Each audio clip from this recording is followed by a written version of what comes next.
The first people living here were the Anishinaabe, better known perhaps as Ojibwe or Chippewa. They called this place Bawating, which means place of the rapids. It was those rapids that pooled the whitefish, that drew the Anishinaabe here.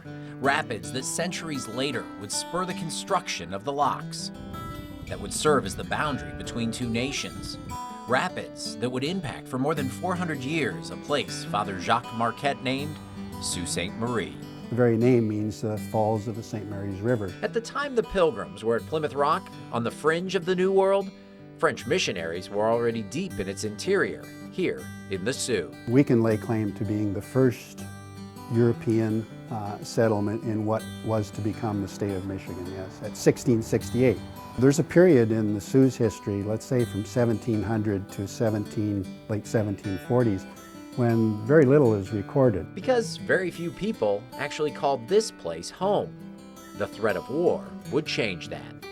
In 1751, a French fort was established. The French and Indian War was about to start up, and the British and the French were contesting for the interior of North America. The war would pass, but the foundation for the Sault's future would remain. The American government wanted to plant the flag, so to speak, and so in 1820, Territorial Governor Cass led an expedition, came through the Sault, got a treaty with the Ojibwe here for a grant of land in essentially what is now pretty much coincides with the city of Sault Ste. Marie.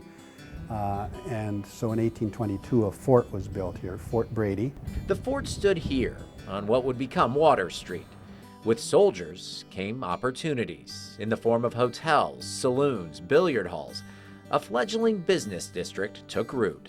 For probably 50 years at least, Water Street was the main commercial area for Sault Ste. Marie. What took decades to build was wiped out in a single day by the biggest threat to a wooden downtown. The Sault would rebuild further to the south on higher ground. But back at the waterfront, a different construction project was taking shape, something to deal with those rapids. There was enormous pressure to try to get rid of this barrier of the rapids. Something had to be done to move the cargo-heavy ships, 21 feet down or up, the elevation difference between Lake Superior and the St. Mary's. The solution was simple: build locks.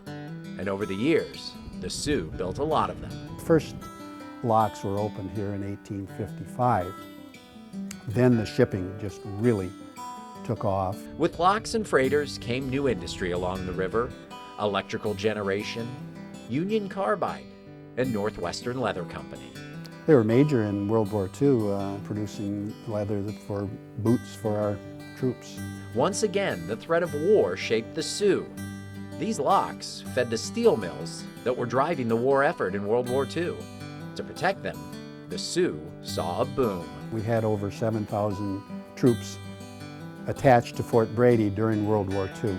When the war ended, the troops went home, and there was little purpose for a military fort here.